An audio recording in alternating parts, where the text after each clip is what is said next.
What's up, cool jeans? It's your boy Jay Peasy. Welcome back to the Good Pizza Podcast, where we like to break some bread with you, smoke some good tree, and talk good pizza. Today, we have a very special guest. This gentleman to the left of me, my Kujin, Mr. Dustin Watson, is the owner and founder of Watson Supply Co. Dustin has a long history with cannabis that begins at the tender age of 12 when his little ass got busted for selling marijuana at school. Can't wait to hear that story. Dustin has since graduated from UC Berkeley with a BA in economics. He spent some time in corporate, working for a variety of companies, including Charles Schwab, and most recently for Sunrun as a senior manager of sales, analytics, and AMP strategy. Not sure what AMP means. You don't know, bro? Ample?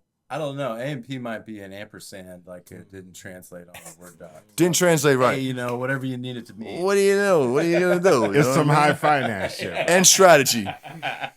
I'm high last night. Like, does it mean ample?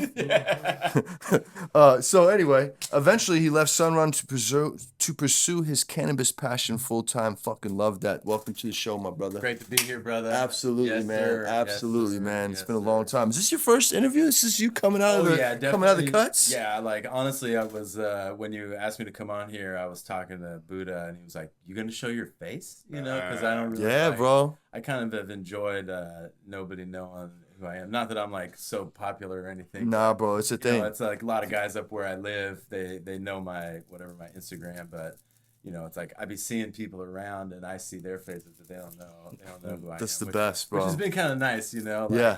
anonymity is maybe a It's the best, source bro. of power somewhere, but yeah, happy to be here. And it comes a time in every traditional fella's life where you gotta come out of the Oh, shadows, yeah, man. yeah, for sure. I did with good pizza, man. I knew it had to happen. You know what I'm saying? So thank you, man. I'm honored that I'm your first interview. Yeah, That's yeah, cool, it's man. good That's to cool. be here. Hopefully, I do all right. That's good pizza. You'll be fine, bro. We're professionals around here. We're professional unprofessionals. Yes. So anyway, tell us about the come up, man. Like, let's go back to little Dustin, bro. Like, where'd you grow up, man? Before the course. weed scene, like, where you from? And let's just kind of walk through it. So, I mean, I'm from the Bay Area. Okay. I lived in Pinole for a while. My whole family's like from the Richmond area. Okay.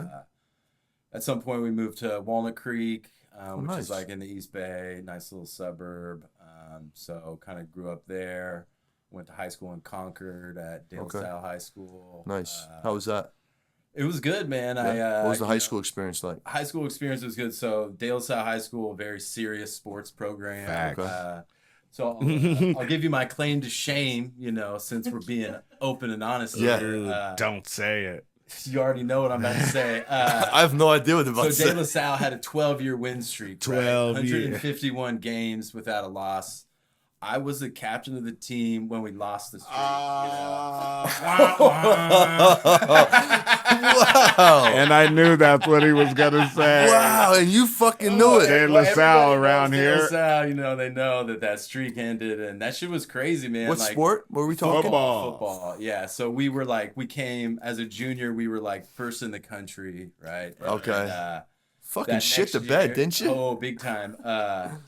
Bro, they'd have games on ESPN, bro. Yeah, we were when I was a junior, No it was like the shit, first bro. nationally televised high school football game. Fucking epic as yeah, fuck, pretty bro. crazy. And then we lost the streak at Quest Field in Seattle in front of like 30,000 people, and And that was the first day I smoked weed. No, I'm just Oh shit. oh no, it was obviously wild yeah. just going through all that. Like, we ended up winning the section or whatever, but I like when I laugh about it, I say like, hey, I guess my shoulders were strong enough to carry that load, Yeah, for real. Happy I made it easier for everybody else. Right. All you Somebody's gotta take the L. Spartans out there, you're welcome. You're welcome.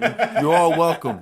And undefeated seasons Yeah. aren't accomplishments there anymore. No, I need to make history. Yeah, I yeah. need to be that first lost We team. did it. right? We did it, yeah.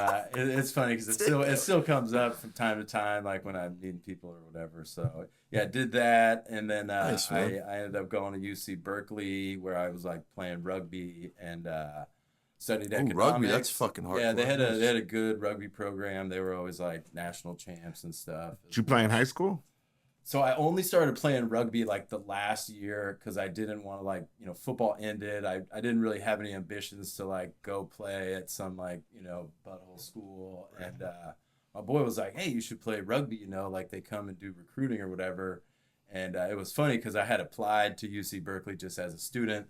And then we played this game and I literally had got denied, you know, like, and then literally a couple days after, some rugby coach comes up to me and is like, hey, have you ever thought about going to UC Berkeley? You know, like, matter of fact, you know, yes, I have. So, No you doubt. know, they ended up like getting me in and whatnot, Sick. which is like, you know, just things working out For the win. I guess. Love that. So I did that, and then, you know, I graduated, and then I was living in SF, which is actually where I first started growing cannabis. Oh, no Had, shit. Nice. Which is funny to think about because I lived in this like it was literally like a purple Victorian house out in the Mission, and a dude moved out, and there was a room. It was like 15 feet high ceilings, and me and my buddy, who I'm still partners with actually today, Nice. he was the one that convinced me to put some lights in there, and we literally made a double decker. So we had like a little double decker Fucking going. In dope. this What year was this, bro? This is like 2010. Nice. Double deckers in Yeah, 2010. Let's double decker with some go. big ass, Well, ahead of your time, bud. single-ended HPS. The funniest part about that was like we got it all set up, did hella work, we turn everything on and it's loud, you know, and the neighbor was freaking out. He's like, what do you got, dirt bikes in there? What is going on? You know, and I was like, you know, this is like right, like tech scene is popping off in SF. So I go over there and I'm like, hey, so my buddy and I have a startup, you know, we have our servers in the room next door and the air conditioners can't be turned off, you know, so like, I don't know what to tell you. And he was like, all right, well, I'll just go stay at my place in Santa Barbara then. And he just like, Okay, baller. yeah, I was Thanks. like, for show. Like, I don't feel that bad, show. you know? So, That worked out. That never yeah, happens. Yeah. The fuck? And so I was doing that, which was funny because I'll talk about me getting into cannabis a little bit, but I guess I'll just bring us up to current times. So I was working, kind of doing corporate jobs, which was good. Honestly, it served me really well. What'd you study in college? I studied economics, and I literally chose that because I just saw it as like, you know, the major where you could easily make money. Like Sure. every company could hire you because it's Smart really man. like math oriented and Sure. things like that. And so I was doing like finance jobs, data analytics jobs, things Sure. like that. My last corporate job was for this company, Sunrun. I know someone. What were you doing there? I was like managing the data analysis and like planning and strategy for the sales organization there, and which was like big success. I mean, I started working shit. there was like 250 people by the time I left.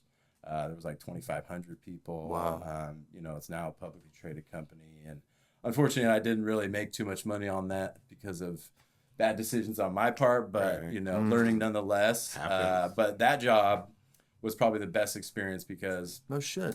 you know, from the first week I'm there, it was like we were buying a company, we were doing all this crazy shit, and there was only a few people in the company that were like counted on to like whip up all these projects, look into stuff, do whatever. And I'd say my biggest win from that experience was the CEO of the company had asked us if we could sell more and be more profitable on each sale, which is like not how you normally think about shit, right? Usually it's like, okay, I want to sell more, I got to drop the price.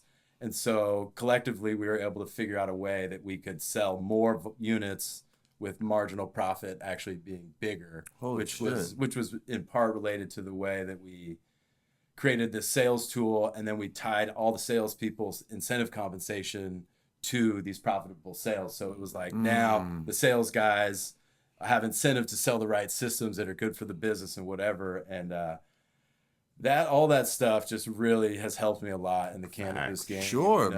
man. And I think that just the concept of aligning It's paid training. incentives, you know, yeah, for sure. I mean, it's like I feel like I got an MBA working, Yeah, you know, because I got exposed to so much stuff, but just like about, you know, providing value to the customer, providing incentive in business arrangements, things like Sure. that, and Sure.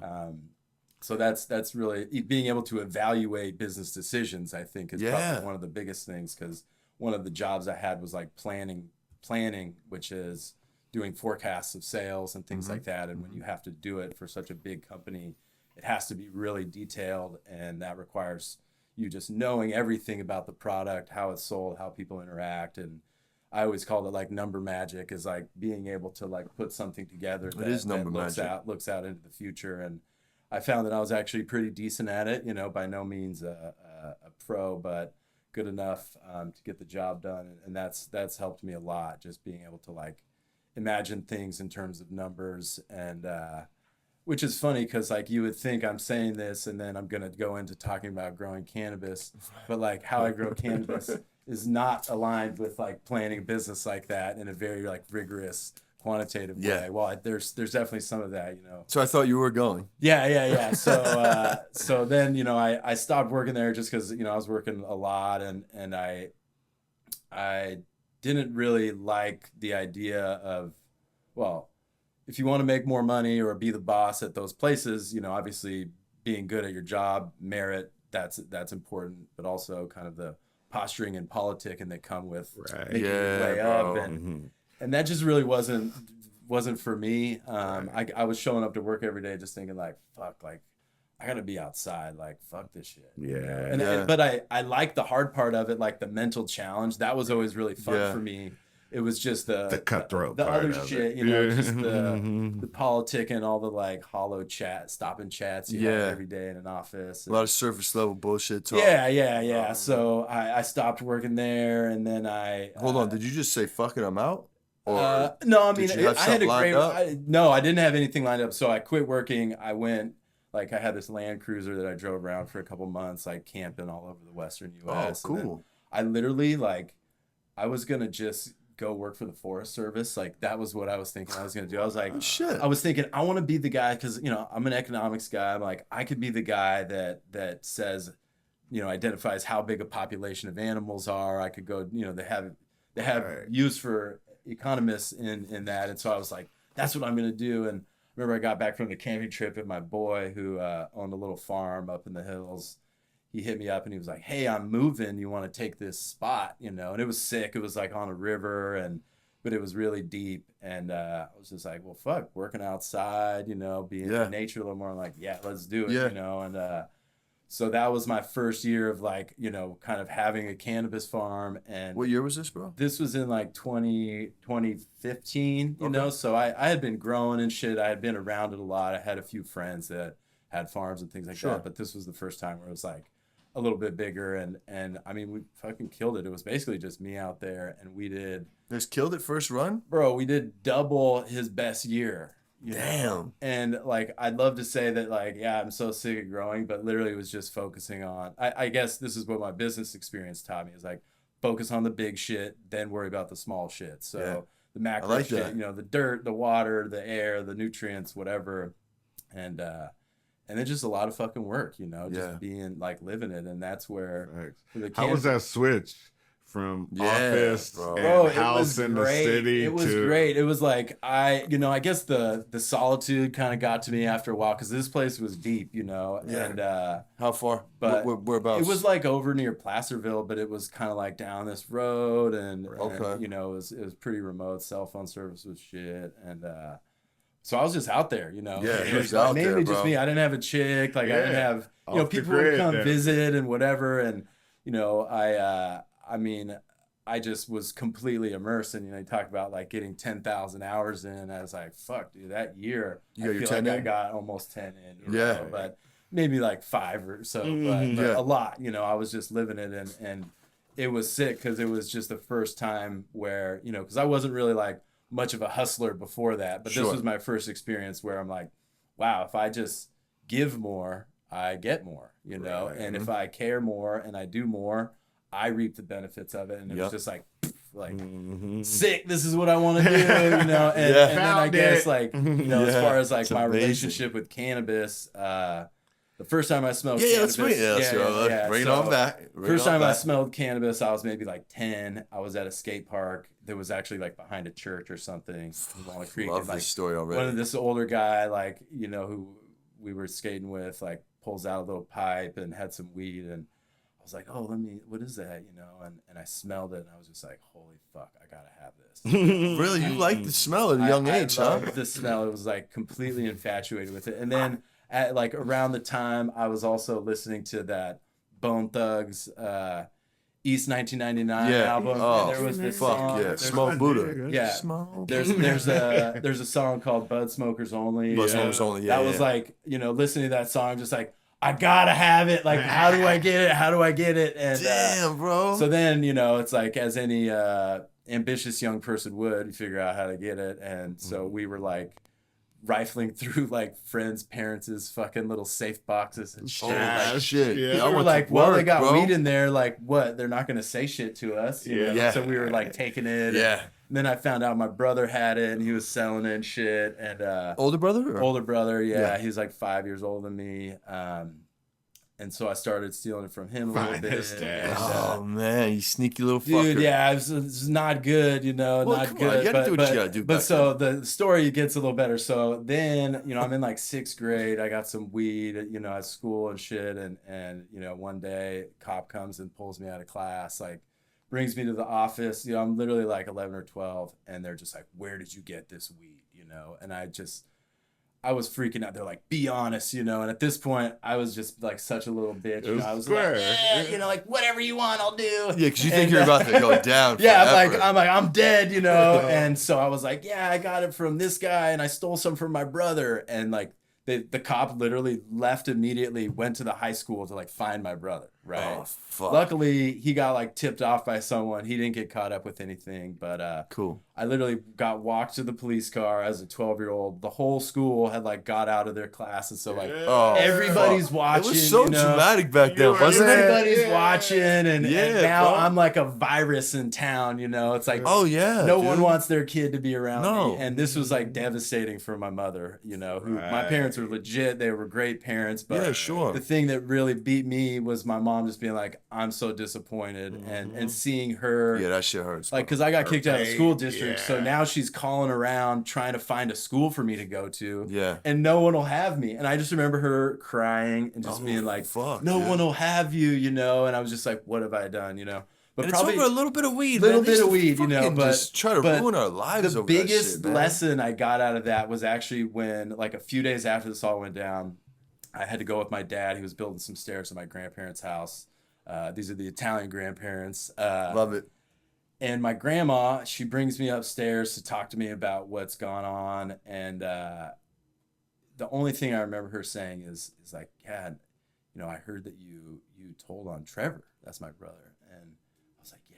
She's just like looks at me and she's like, "You never tell on your family." I was just like, "Oh, like Come un vero I'm such a italiano. pussy, dude. My grandma just punked me, So She gave you omerta that my day. God. Omerta, you learned about omerta that day. Yeah. Silent. Yeah. So I that was really powerful for me because like, essentially like I said, I spilled the beans on 2 guys, my brother and this other guy. The other guy, the cops like went up in his house and shit, and Did he he get lived down the popped? street. Nothing happened, but Okay, like cool. I've done, worked with this guy a lot, like after the fact, and I always felt like I had this fucking debt to pay him, Right. Yeah, It's dude, that shit runs deep, bro. Yeah, It's so- traumas, dude. It's a childhood trauma. Yeah, but Traumatic. just know I ain't no snitch no Yeah. more, Yeah. He That came was clean, it, and made it yeah, right, Coogee. yeah, He was yeah. fucking 11. We give him a pass. Yeah, He was I 11. was young, He's still that's where Nobody I was coached thinking you. about that. I'm like, Nobody you coached you bitch. through the game. No, And no. then you see Nona, and Nona set you straight. You know what I'm saying? I She mean, gave you that Paulie moment. Bro. She That, gave you the hey, Paulie moment. That the Goodfellas That Paulie was- moment. yeah, it Always was keep your great. mouth shut Yeah. and never tell on your Never friends. tell on your fucking friends. tell on your friends. Never Never. tell on your friends. That was so. good, bro. That's That was Love good, that but story. so my relationship with cannabis, like I told you, I was infatuated with the shit. But after all this went down, I was kind of like, dude, I got to get right, Yeah. Like it almost ruined my family. Yeah. For me to not like go to juvenile hall, we had to go to like family counseling and all this shit, and Right. like it was bad for our family. Sure. Like my parents almost split up, and so I was just Oh, like, dude, fuck, dude. I got to be cool, like Yeah. no more of this. And so I didn't really touch back in with cannabis, like smoking it until like later in high school. Mm-hmm. And like, I hate to share this, but Please Well, he's do. coming like- clean with Please everything. yeah, Don't worry. it's- We keep secrets well, over here. maybe I won't go all the way, but I would go No, hang keep out going. with some friends. Keep going. Hang out with no, I can't. Okay. I would go hang out with some friends in like a different town and smoke weed. And the funny part, the first time I smoked weed after all this shit went down, I was in a van with some goons going to an A's game, and we're hotboxing the car on the freeway, and we got in an accident, you know, and I was just like, my God. I did it again, you know, I'm fucked again, like I shouldn't have done it, you know, and then it ended up like we're all high, freaking out. The guy gets out of his car, looks at it, and he just drives away. But I was just like, Oh bro. man, Buzzkill, Buzz Killington. Yeah, but then I turned 18, immediately got a weed card. Yeah. Like, with my boy over here, he's a little older. We were the first ones. Like You guys go back, huh? Yeah. Oh, that's yeah. awesome, man. Oh, we were, no we fucking were like way. the Nice. first ones. Like I remember going to get my weed card and like going to. I would always go to the Berkeley Patients Group down on San Pablo. That was like my favorite spot. And I remember the first like 8th. It was All Star Blackberry. All Star was like their private reserve. You know, Okay. so it was like this black. You know, I'm literally like have no money. I spent $60 on an 8th. You know, Oh. that was where I was at Back my in the head. day, I was Damn like, right. I'm not going in for the bullshit. Like I want the Gucci. You know. Yeah, yeah. So, you know, I would basically Love it. been smoking a lot since then. And, you know, like getting into the, like even being a grower and stuff, it was always more of just like, I really think I enjoy it. You know, Right. I'm infatuated with this thing, the smell, like all this stuff. And now here we are in 2022 where everything's so nuanced and, you know, I'm trying to grow the best cannabis in the world. Yeah, And like man. what that means, you know, what that looks like is ever changing. And I think that the thing that is helping me is that I just actually love it a lot, you know. Right. And Absolutely. And what part of the high or smoking, like, did you really connect with? Did it calm you? Did it make you nicer? Did it, you know? It's like a two-parter. Like my favorite thing about cannabis is like probably one of the things that people hate, which is like it gets you fucking hyped for a while, you know. And I think cannabis makes you turn inward, which is why I always liked it, because if there's a thought I'm hiding from or something I don't want to face, like you get super zooted and like that shit's right in front, you know, and there's no hiding from it. And so I always liked it because of that. And just the whole experience, like the smell, the visual, you know, you're smoking it, you're getting inside your head a little bit, which I always liked. And then the relaxing, because I'm pretty like hyped up guy. Usually you get me talking about shit, I get all fired up, you know. So love it. yeah, I mean, Fired up about life, bro. Yeah, you know, and I just feel really lucky that I was able to experience some like corporate life and then learn about like making your own money and doing your own thing. And it's really empowering. And, you know, I was a little late to the game on that, but No, but it sounds like you're one of the right ones to be doing it, because bro. you have a genuine love for the plant, but you also have a finance background and know how to run a fucking business. Right. And what we in the industry always, you know, rallied against, I guess, was just the business guy. Who had no love, just the finance guy. But you're a perfect blend of both of them. And that's gonna serve you. Petty boy. That's gonna serve you big time, bro. Like, Yo, your whole life was a dress rehearsal to this point, bro. Real talk. And that's where, you know, I feel like marry your loves. it's you know, you were asking me some questions, you know, about like, you know, like what, like a life hack, you know, and I don't want to jump, you know. Do it, bro. No, give us your life hack, bro. This is what's sick about this for me is like I love it so much. I just work all the time, you know. Exactly. That's my key. This is my secret for everyone. You like something, just do it all the time, and it'll be good. You know? What the fuck? You'll find your way. Like if there's no way around it. You know. And that's a simple answer. And some of those answers, those life answers, are the simple answers. You find someone you love, for sure, and you can get paid on it. Fucking triple down on it. And do it, bro. Run that shit up. I've been Forrest Gumping my whole life, bro. I just do what I love and then figure out how to make some money. There you go. Like, but you got my balls. whole life has been attached to things that I've been, because when I'm not emotionally attached to it, like just money plays, I fall off. I lose interest at some point in time. Because guess what? If you're not making money, you're out. If the why is the money, you'll never make it because you're not going to make money sometimes. There's going to be a point where the money's not right. Exactly. That's what I tell my kids now at 10 and 9. Like, figure out what you love to do and then just own the company. Yeah. Like, Yeah. and Yo, then, for sure. just, Sure. you know, or do that, you know, and do it until you can, Yeah. you know what I mean? And I've been I've been doing a bunch of reading recently. Like, I don't know if you guys What are you reading, man? I'm in the personal development I've been space. reading a real lot heavy. of like Tell Ram us. Dass stuff. Ram Dass, who okay. Ram I know who Dass Ram Dass is, yeah. He was the guy that kind of brought Eastern ideas to the West, and he was big into the like psychedelic movement and then also helping people with Western ideas, or you know, Western people get with some of these Eastern ideas, and it's been really cool reading all that stuff, and something that I identified in there that like kind of goes with this is like the idea of a vocation, you know, which is like your calling, you know, something you were born to do, and that could be you're a military guy or a police officer or a teacher or whatever, but like I think I'm supposed to be a cannabis guy. Right. I do too. And I don't, you know, who knows where I'll be in 20 years, but I'm pretty sure that this is where You'll be on a hill. where I want to be. Exactly. Yeah, And I think we've And effectively, 20 years from now, I'll still be coming grab some packs from you, bro. You know what I'm saying? Ain't no could only shame in hope. that. I could only and I hope. think we've effectively, after this long, have changed the reputation of the stoner. Yeah. Like, Yeah. you know, they are Yeah. every man now. Yeah. Like Every man. in every field in the country, cops smoke weed. You know, it's everywhere. It's And that's the nature of the show. You know, I like to show how this beautiful cannabis plant has, you know, come into our lives and how it's taken us everywhere and how it intertwines with our lives and like what we share on common grounds with it. And it's just so cool to like, fuck, dude, I didn't know all that stuff about you, man. Like it's crazy. And we all come from somewhere. Yeah, of course. And I feel lucky, like, you know, too, a lot of experiences that I've had, but like when I got in trouble, my mom used to make me go live with my uncle for the summers, which was over. Ooh, is that good or bad? It was good. It was Okay. like literally he owned a martial arts studio and like Nice, fitness man. studio, Hell and yeah. literally, so that was in Pinole, and like when I lived with him, I wasn't allowed to ride in the car.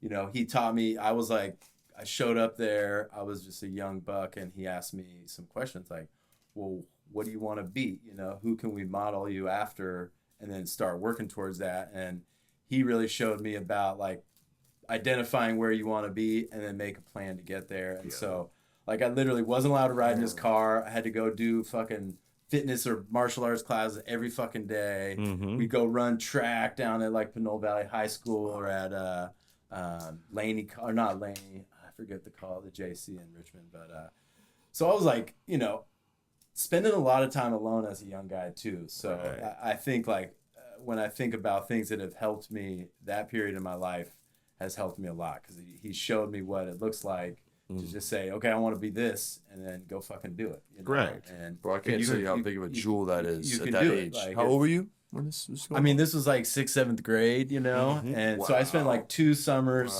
like living with him, and funny enough, like me and my cousin found his weed stash. Like, you know, like, couldn't help ourselves. Which also told you, like, you know what? You could be this motivated, this smart, and this successful, and still smoke some weed. Yeah. I'm like, All I can't. If I see it and I smell it, I gotta get near it. You know, it's Okay. And that used to be a bad thing, or I guess like looked down upon. But now it's not. Now it's like I can just. That's who I am. I know. That's, I guess, who I've always And been. it's beautiful that now that it can be like a cool story. Yeah. When it was such a traumatic Oh my God, experience. yeah. And like Kids' it's almost like parents wouldn't let a them hang out. comedian taking Yeah, his pain yeah. to the stage. Like it's like, it's funny now that fuck. I thought the world Heard was a over. lot, you know. My parents were divorced. I thought all kinds of shit at the Yeah. time. But now guys buy me a beer when I tell them the story. oh Like my 12? God. Yeah. Fuck, Yeah. man. You beat me. I was 14. Yeah, man. It's We trade those cool little war stories, and it gives you credibility, man. Yeah. Like, who'd Yeah. have known? Like, bro, you get busted when you're 12, or you smoke weed. Like, you're kind of in the circle, bro. Oh, Like, you're Yeah. fucking in. I mean, dude, that. All right, he's one of experience- us. I grew up so much, like, because that experience just taught me about just like the ripple effect of your decisions. So it's like, I chose to do something, and now my mom feels like a failure. My dad's like, you know, wants to whoop my ass. Like, you know, my friends' parents won't let. Like, I learned a lot about like, you know, cause and effect. Sure. And I feel like when I grew up a lot, you know, because like I said, I go live with my uncle. He'd treat me like a fucking dude, you know? Right. Yeah, he did. And Yeah, he he fucking did. bitched my ass, you know. Yeah. Like, really, like he'd treat me like a man, but he'd treat me like a bitch. Right. And, Yeah. and that was really good for me. Breaking you down and building you up, brother. Break you to build you back up. Break you down, build them up. Yeah. So that's Joe. Shout out to your uncle. What's his name? His name's Uncle Rob. Uncle Rob. Shout out to you, bro. Yeah, Robert DeSimone. He's amazing. Yeah, I'm not mad at every fucking dude having to go through basic training at some point in time in their life. Some of our friends need coming into 18 or something, like these other countries where you got to serve like a certain amount of time and be able to serve. There's plenty of countries where every person has to serve. Just to get some of that breaking down, even if it doesn't come from your parents. If your parents failed, we got you over here. Like, you know what I mean? Someone has to do it. Everybody or you're just a piece of shit floating around society, and that it doesn't get better. Yeah, so it's I feel lucky that my family was legit, and there was people that were good family, bro. So when did the business side of cannabis start? Now you got the farm in Placerville. You're doing good. Yeah, it's Prop 215. You got your signs up and your collection, and, your collective built. So it started then, like right off the bat, because I mentioned when we came in, like our boy owns this dispensary down in San Jose. And so, me coming from a business, my thought was like, well, shit, I'm trying to sell this shit before it exists, Right. So I struck a deal with them where they would just buy all the pounds that we grew for like an agreed upon price. Nice. And I had a partner at that time, and he was kind of butthurt, like, oh, that's not a good deal, whatever. But like, we locked in on a price. I didn't have to worry about where anything was going. That's the fucking dream. And that was amazing. So, is this your first grow? This was the first time where I was like a lot of weed, like I said, I had the spot in SF and I would just like sell it. Hustle. I would just sell it to people I knew, which was pretty fun too. Doable. Goddamn right. Yeah, this was the first time where it's like, I'm showing up at a place with like duffel bags. Of your work. Shit, and that was really, really good. What were you growing, if I could just ask real quick? So we were growing all kinds of shit. cookies, Nice, the cookie era for sure. We were doing like depths and some indoors, like, because that was what, like, he had a little greenhouse outdoor patch. I built an indoor room there. And so we were, at this point, I was aware how important genetics were, but it wasn't like I could barely make a fucking clone, when we were buying. Gotcha. We were doing the spot in SF. We were going to that, like, the clone spot right next to Blue Sky down in Oakland. I forget what it was called, but it was like a hair salon that they owned that like you could go buy clones there at like 6 in the morning, And 6 a.m. clone drops. Let's go. You had like, hair salon. It was hella weird. Like people are getting out of their cars. You're like in downtown Oakland, and loading up a truck. Can't make that shit up, bro. I wasn't really like good with the clones or anything, but the one thing, the guy who had owned the spot that I was taking over, he was all about the seeds, right? So he was like, the seeds are important, blah, blah, blah. So we did like all the outdoor stuff with seeds. And I quickly learned like, okay, not all plants are equal. Right. Some I like more than others for various reasons. And ultimately, I maybe did another year of kind of doing it like that. But I was like, which at the time I was like, we were doing a good job. The weed was good, especially like the outdoor stuff. It was really nice. But I was fucking tired of like having good weed, and then it was like, oh well, this isn't the right strain, or like, oh, I want the gas, and like I don't have that, and so I like committed myself. I'm like, I got to get the fucking right plants because I'm tired of doing all this work and getting any complaints. Like, because for me, it's either like, the way I look at everything, it's either garbage or it's a fucking grand slam. And you ain't first, you like. There ain't much in between as far as I'm concerned. And so then I guess some years ago started like trying to find the good clones and like grow that stuff. And then that's what kind of got me into, like, after that first year, I was doing like seed testers, trying to get, make moms. And the first strain that I was growing a lot of was this one called Scooby Snacks, which was a archive seed. And it was fire. What was that? Bro. I never had Scooby Face Snacks. Off OG and like platinum cookies or something. Ooh, and nice. It was fire, dude. It looked really good in the greenhouses. It looked great inside. Nice. And, so we were doing that one for a while. Did you have like problems with? Sorry to cut you off. Did you have problems with like the hardball nugs when you were growing? Like, PM. They say the hardballs. The cookies and things are harder to grow. Like, you kidding me? Like every fucking problem that was there. It's like. But I mean, that's why I feel like now at this point I can say like, yeah, I'm pretty decent at growing cannabis because like I've already fucked up. Times, like you talk about 10,000 hours, it ain't like 10,000 victory hours. You're right. No. It's Nobody fucking said those were up, you know? victory hours. Yeah, No.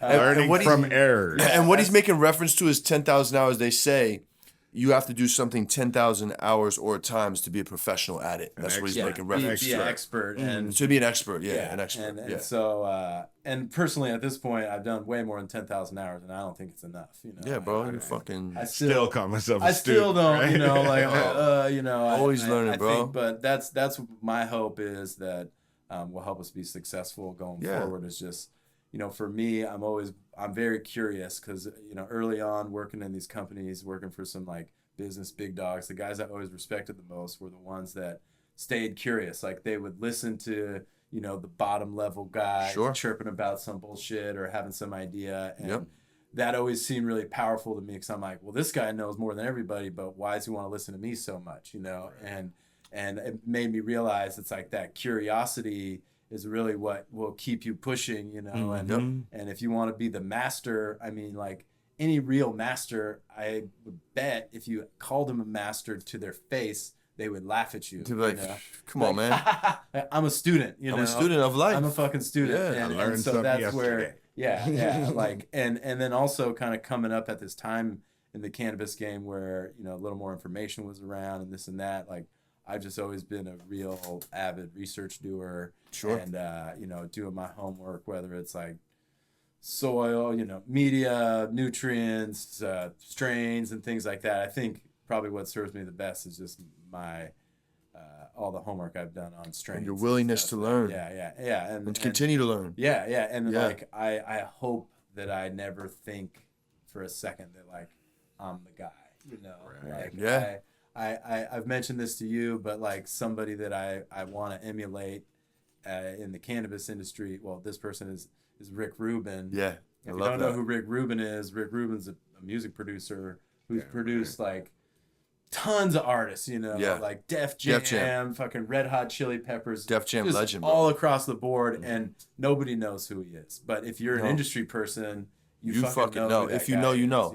If you know, you know. He's a fucking legend. Yeah. So that's like the kind of energy I want to have with my own business. Is like emulating something like that, where obviously, you know, you're the power behind the brand. Right. And like, you know, if you want to have a brand and stuff, you got to be kind of getting out there and whatnot. And so obviously I got to do some of that. But like, I don't know. He seems like a humble guy who would never think too highly of himself. And I think that it's important to stay like that, especially with this shit that's like changing all the time. Like the second you're like, I'm the champ, you know, it's like, wow, you know, you're getting whacked, you know? Yeah. And so just trying to keep that kind of hunger and like kind of desire to always do better, whatever that is. I mean, you know, I think that that's really important to me. And that's fire, bro. And that's how I've gotten better at this shit. I mean, in the last like few years, I mean, I've gotten so much better at growing just because I've like been trying to get information, trying to do better. It was always like, you know, it's like we always killed it with the greenhouse shit, like, which probably is just because where the property is. You guys are just you guys are in Grass Valley, right? Yeah. And the indoor stuff was always a little more tricky for me, and which made it like me want to do better at it even more, you know what I mean? And then as I kind of decided what my goal was like, my first goal was like, I'm gonna grow these greenhouses and they're gonna be indoors, you know, and that's what I'm doing because I like working outside and whatnot. But the more I kind of was into it, the more I'm like, well, I want to grow the best cannabis in the world, and like that happens inside. So I gotta get real good at that. So when did you go really hard with the indoor?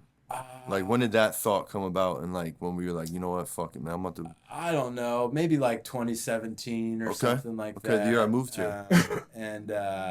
So you know, I like I've been doing it for a while, but it was kind of like shooting in the dark, you know. Like, oh, I think this works. Oh, maybe this works, and you're like chasing successes and trying to avoid these preferred failure or perceived failures. But like something I find is with the cannabis shit, especially growing, if you're not diligent with how you evaluate problems and successes, there's a lot of false positives and false negatives. So things where you're like, oh, I did A and B happened, so therefore like A makes B or whatever, and it's not necessarily the case. There's a lot of variables and so and it's tricky because you don't like fixes can be 2 to 3 days before you know that they're fixed. So diagnosing it correctly, amendments and all that shit, because man. you do something and you might go deeper in a hole instead of closer you to can do that too.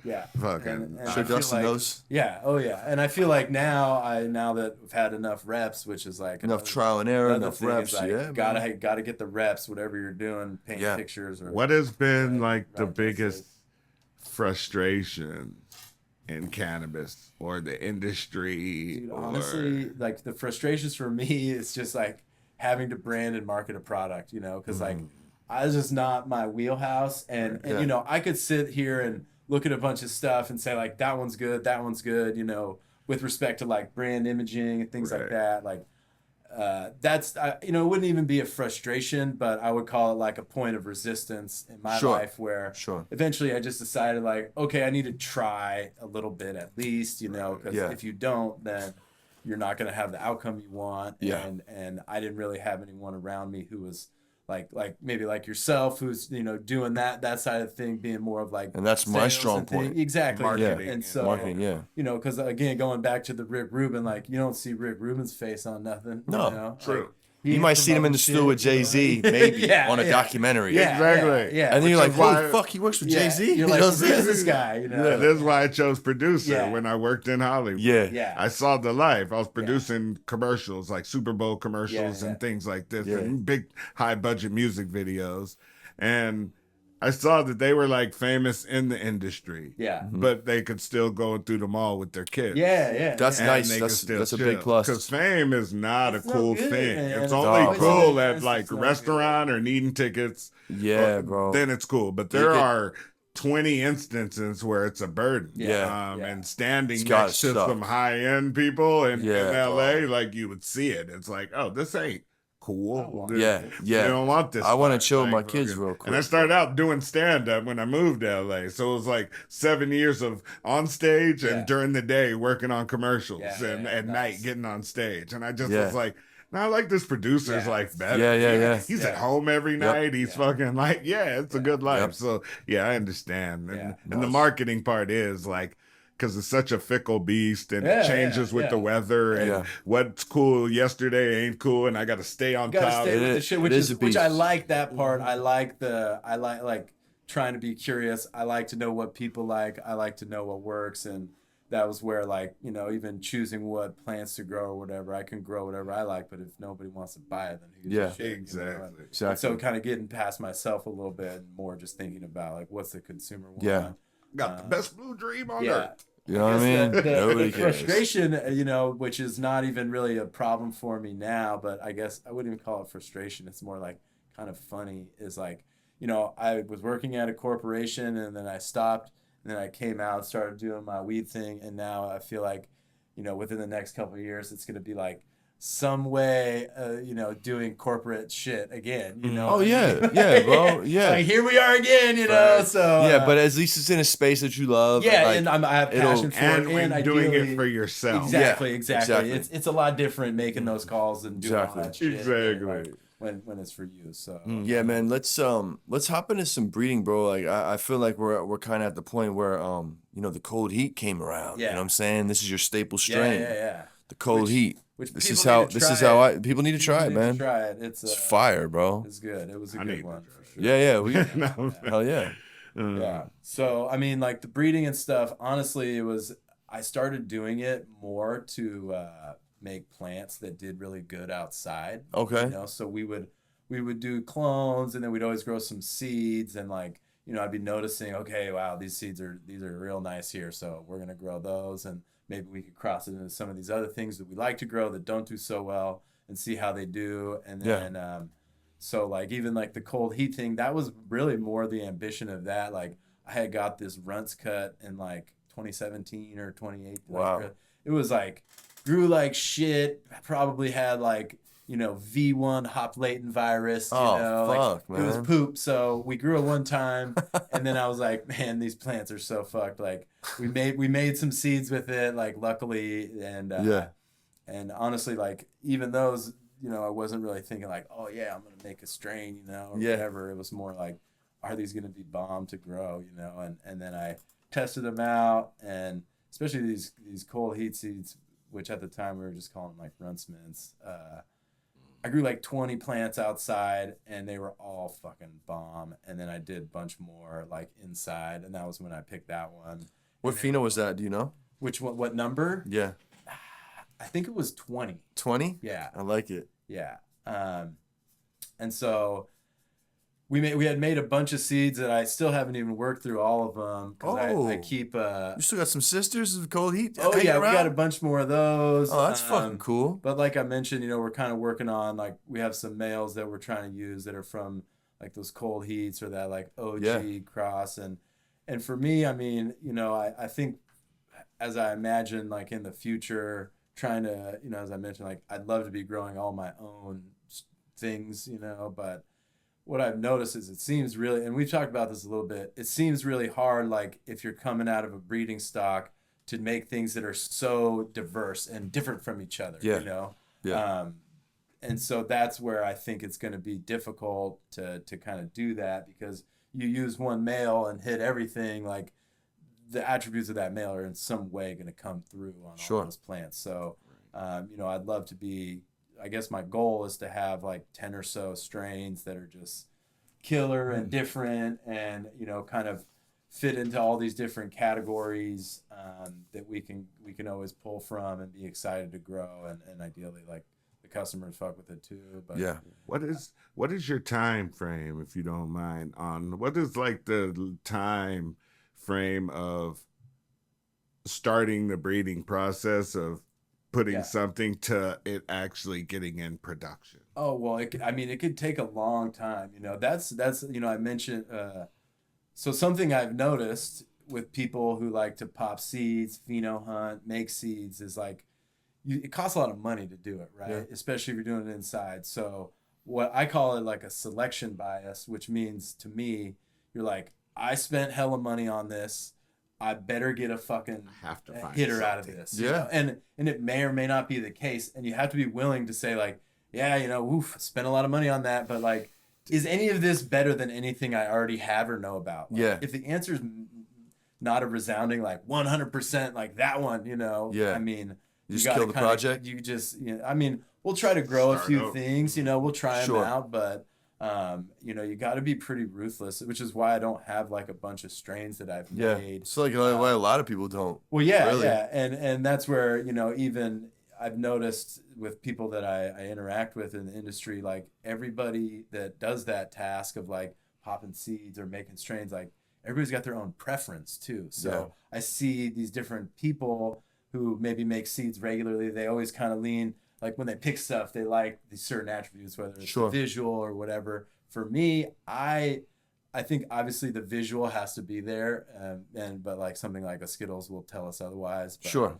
personally, I love when you open the bag and it's like, wow, like just smack you in the face. So much stank, because to me, that tells me like, ooh, yeah, I'm about to get high. Oh yeah, and you can almost tell you're gonna get high just off the nose. You're bro. like, oh yeah, like, oh, that hurts my eyes, and so I tend to like look for smell first, because usually if you can grow well, the smell and the taste will be synonymous. I mean, not always the case, but a lot of times it is, and so I kind of go for those first, and then it also just has to look good enough, and maybe it'll take a chance. But you asked a question about how long. I mean, like in the fastest sense possible, like a year, But if you're like, if you, let's say, if you nail like everything, you're gonna make seeds, so okay, maybe we're gonna take clones, and let's assume I already have a male that I'm gonna clone. Right. So even just that process is like 4 months to make seeds, and then another how long to pop those seeds, try them out, grow them again after you've thought you selected something. Like, it can take a fucking long time. It can take a while. This is why there's a lot of people out there. They'll just hunt like seeds. They're doing it, and like they talk like they're breeders. They're hunting seeds that other people bred. You know what I'm saying? Like, and so it is long, and it's pretty thankless if you're willing to be ruthless with it. Right. It's like, because it's I always like joke. It's like, takes the same amount of effort to grow like a pound of weed as it does to grow like 10 pounds of weed. It's, you gotta fucking do the shit, or even if you set it up on timers or whatever, like it still kind of has some effort to it. So And you'll see like Funny a say new that. weed get popular, like, and you'll start seeing crosses like faster than you should. Oh yeah, Yeah, of yeah. course. So that's People like just that. like, That's where It's you bullshit. and then like, wait, this can't be like you didn't go. There's No like way. shortcuts and stuff, and everyone has Like their reversals opinion. and shit. Yeah, everyone has their opinion. But even reversals is like, it's I don't really have an opinion on what's like legit or not, because the way I look at it is like good is good. good is good. Sometimes they work. Sometimes However they you don't. get there, Sometimes so give you long issues. as you're like Plenty of ways to being get the honest and number you're 10. not like stealing shit. Just be honest about it, man. It's good is good, and Community and, will you love know, and respect you for it. Yeah, You yeah, know what I'm saying? and I think like as we talk about like trying to grow the best cannabis in the world, you also have to be able to sell it, and in order to be able to sell it, people gotta trust you, Yeah. and that's something that I value a lot, because essentially if I'm gonna come out with a new strain and I want the customer to fuck with it, they gotta trust me. So when I say this is good, they believe me. Yeah. And it takes a lot to build that trust, and it takes very little to lose it. I was just Especially about to with say all that, these bro. weed reviewers or Yeah, whatever bro. you want to call them, influencers. It's like one bad thing happens and you're fucked. God forbid it's not like a perfect bone ash. You know what I'm saying? Like motherfuckers just. Yeah, I'd it's- love to chat about that, because like Let's something I like- let's something talk I about like, the like- white ash. I do appreciate that white ash is desirable, and I understand why. Yeah. Personally, though, I like when the smoke is like hella thick and like coats your mouth, which Yeah. With to me- terps. yeah, it Yeah. tends to happen like when the shit is fresher. Yeah, bro. And usually when it's fresher, it doesn't burn as white, because there's a lot more moisture in there. But like, that's like pinnacle smoking, in my opinion. Yeah, I love Sometimes fresh you weed, get man. the white ash, like I've noticed, because I tend to like cure my bud to be a little more on the moist side, which I Yeah. has its pluses and minuses. And As long as you ain't getting mold, fuck it. yeah, It's that sticky I mean, icky, you it's feel got to me? be, so you want to hit good, appropriate test results and things like that. Sure. You got to have the moisture Yeah, a certain yeah. way. And I don't know. I just feel like it's one of these things. Like, I think I saw someone say it about how, like, I've smoked plenty of shitty weed that had white ash. Yeah. I mean, and if it's black and whatever, it's probably not going to taste very good. Yeah. But like, You got to keep the relighting it and in-between shit. is, I don't mind it's salt and like- pepper.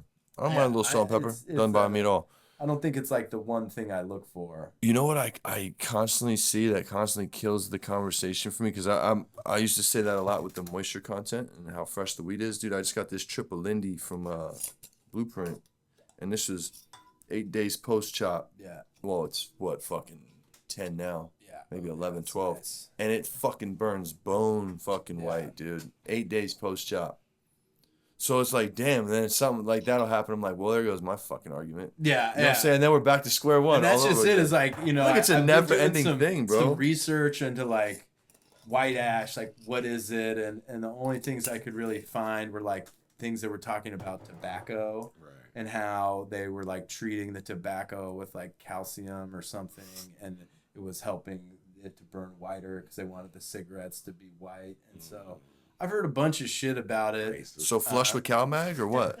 Bro, I've heard people I've doing heard people do that too. I heard people do like a doing taper that. I've flush with heard people CalMag. doing all sorts of stuff, and it's, I mean, I have whatever I do, Sure. and I'm always looking for what could be better, but I start hearing some of this shit, I'm like, I don't know if I can try that. Right. Yeah. I have to find a small place to try that out, Right. because that We're not it just doesn't sound. Is this a flush technique you're making reference to? Yeah, or Yeah, just, so- and not even flush, just like Or general like management Gotcha, tactics. gotcha. If you're just going to, your priority is white ash. Sure.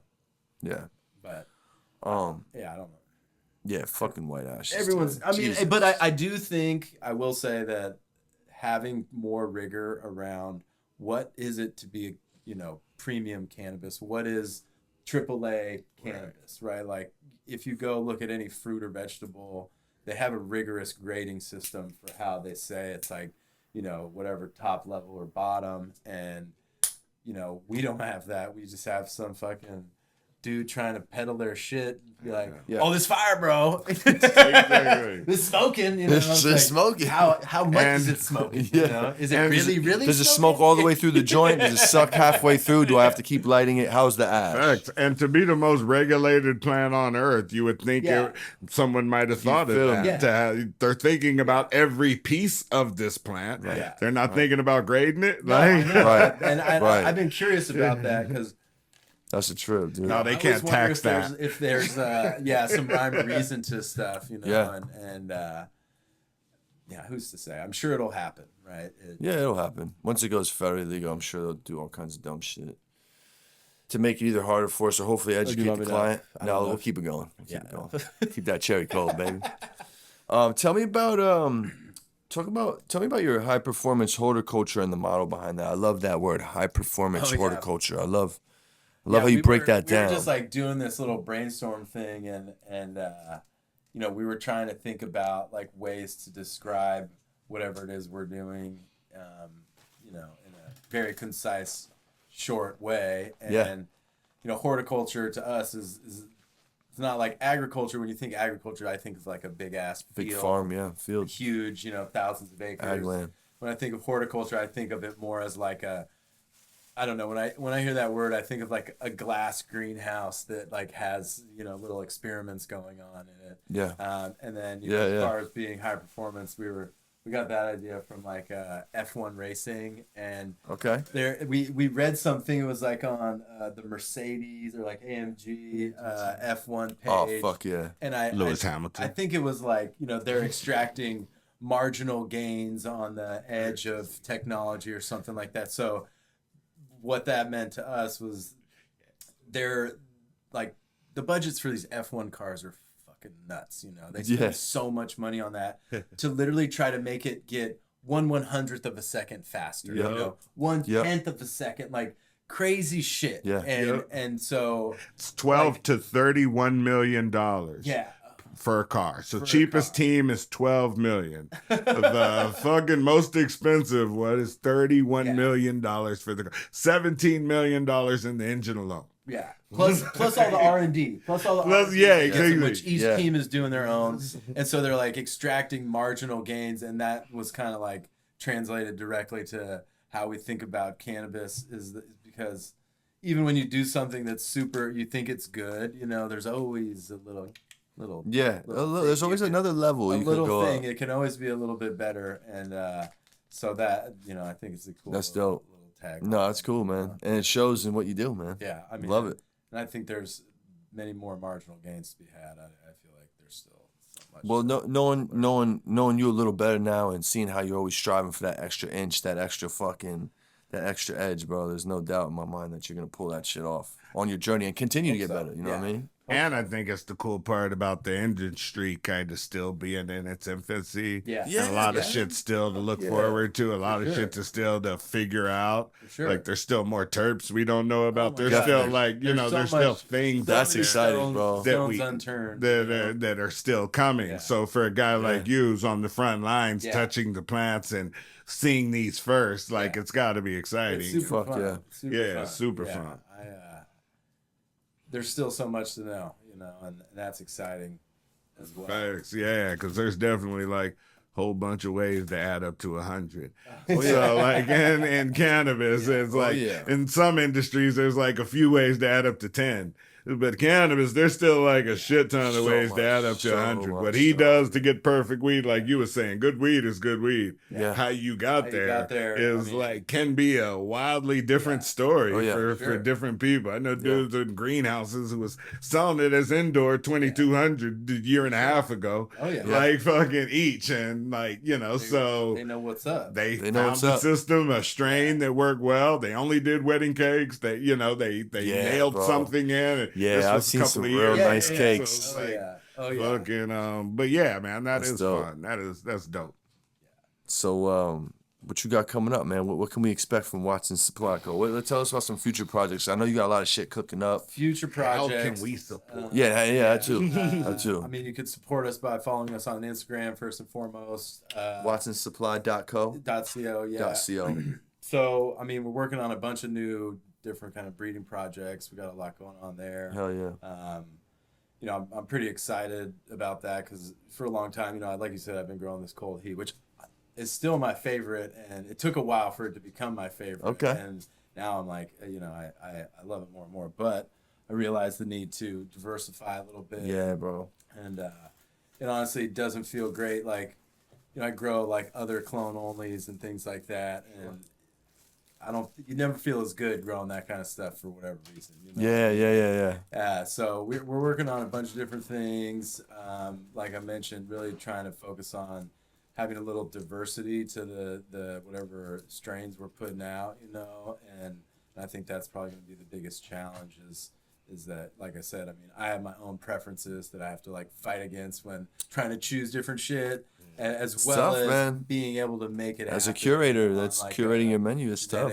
you know, aspects of it too. It's But the good news is you have friends like myself and your other colleagues and partners. Oh, yeah, that we are, you know, you're on the hill, we're in the streets, and we're Yeah. like, yo, bro, this is the next one. and I mean it's good part about of having it a team, too, right? yeah. Like I feel like that's the only way to Definitely. really like grow yourself is you have to know more people, and I think that Yeah, man. you know it's I definitely value relationships very highly. Just Oh, big because I time. see how oftentimes, even if like something doesn't work out or whatever, but you can tell like someone's cool and they're good business or what have you. You know, I think keeping your intuition sharp when you're moving about things.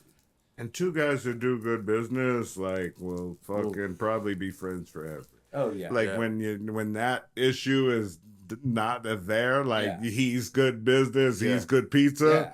Like, you know, it's easy to become friends fast. sure. Like, Yeah. because there's so many people that don't. Oh my like, God. whether it's Most their own people fault or don't. not. Most Most people people don't. For It's sure. not a fault of their For own. sure. They may be ignorant or dumb, you know what I mean? Like, they may not know of certain things or have a background. But when someone is solid and like-minded and, you know, enough, then it makes it so much better. Oh my God, yeah. I put a lot of value on that kind of stuff. Yeah, man, loyalty is priceless, bro. Being solid is fucking priceless and rare. And- so you and, gotta hold you know, on to them when you find them, man. Good communication, I think, is probably the number one. Huge. It's like you're talking with Huge. someone, they're telling you what they need or want, they're being very direct about it, and Yeah. and you can communicate that stuff in a very non-confrontational way. Yeah. And, Facts.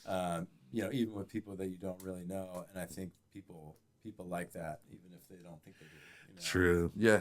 And the older I get, the more my loyalty becomes conditional. Yeah.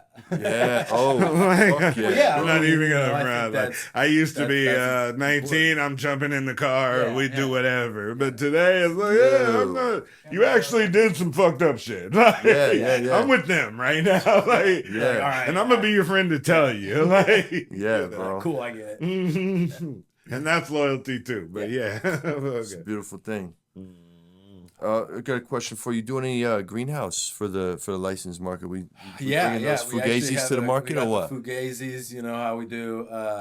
We have a property up in the Nevada County area. Grows Love it. some beautiful greenhouse. Beautiful. cannabis, and that's the other cool thing, you know, about having all these hype strains and that kind of thing is being able to grow them in the greenhouse in the area that the property's at. I mean, it's beautiful Superb. cannabis. It's allows people to, you know, still fuck with like some of this hype stuff, some of these hype strains at a more approachable price point. You know, I think As far there's a lot as of value there. as far as greenhouse, can it match like terpene levels and THC levels to indoor?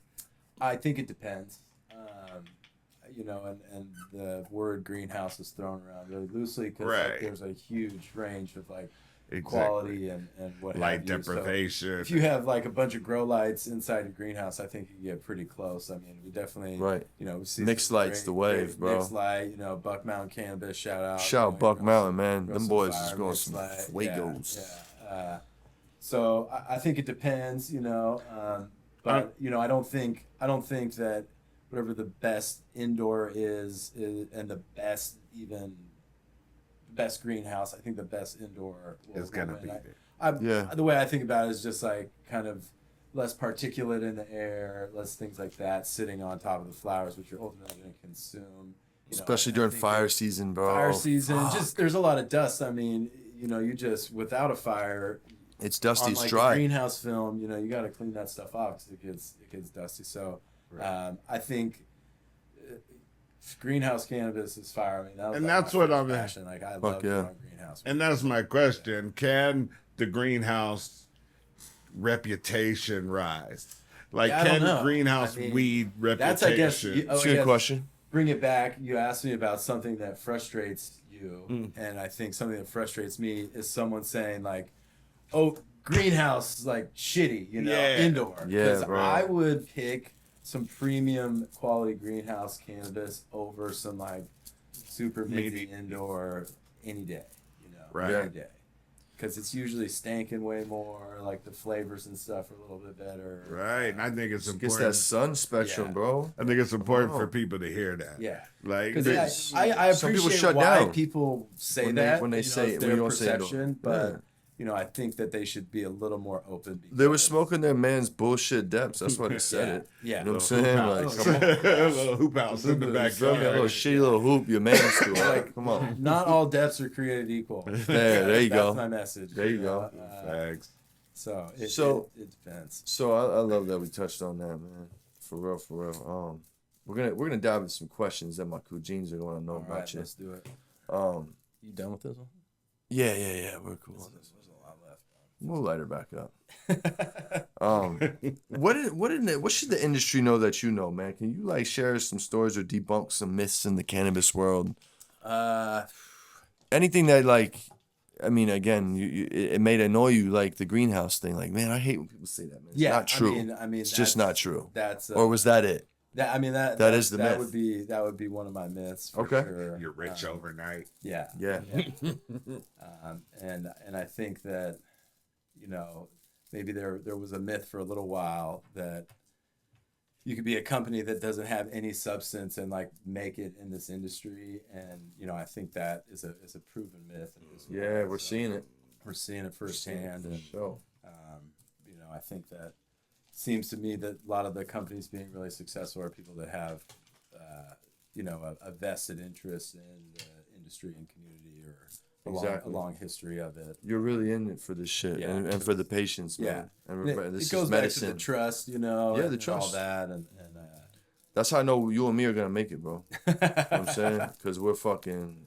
You meet him, you're like, he's one of us. You know what I mean? He's one of the guys. You know what I mean? One of the cousins. And I hope that community aspect comes back.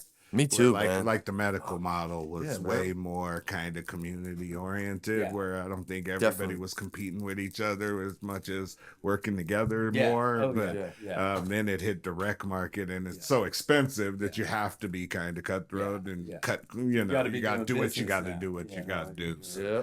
But if that communal part comes back, like then that is good. It's a beautiful thing, man. So what's your why, bro? Why do you do it? What gets you up in the morning and just fucking get out? Oh man, I mean, my why goes back to smelling that weed in the church parking lot. I was like 10, I mean, Get the goose. literally like that time. I mean, very powerful, I think, moment for me. Right. Yeah. So you wake up, you don't feel like doing it today. You think back to the little Dustin at the church. You're like, yo, bro, you know how bad you want to hit that ball, bro? I mean, get your ass up and get in that fucking greenhouse. Dude, I guess my motivation every day is just, knowing that like if I really want to achieve, these goals, these things we're talking about, then I mean, you got to be just doing shit all the time. Right. Love it. What are you gonna do? Love it. What are you gonna do? Shit ain't gonna happen if you ain't doing stuff. Absolutely. Right.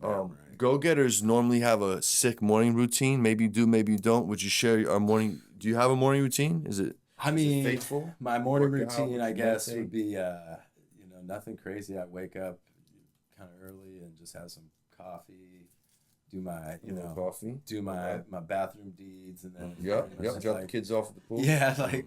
Get to it, whatever's going down in the day. I do think it's important to have that like 30 minutes, 1 hour of just like chilling, have a little personal time. Though. Yeah, definitely. I feel like on the days when I don't do that, it definitely doesn't feel right. Right, for sure. Facts. Weird skills. Got any? Cool life hacks? Anything? Yep. I like cheat codes. I'm an expert at Microsoft Excel.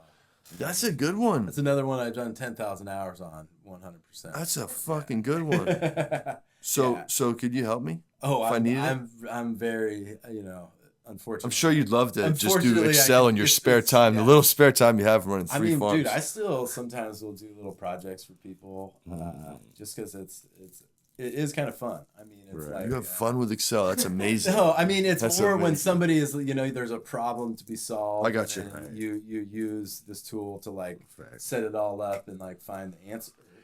Bro, I promise you, if I call you for help, it's gonna be like, yo, bro, I need like this cell to add to this cell to equal that cell. Consultant rates are high for the Excel work. Yeah, bro, whatever. I pay to play, man. I just want to pay somebody I know is gonna do this shit right. Get it right. You feel me?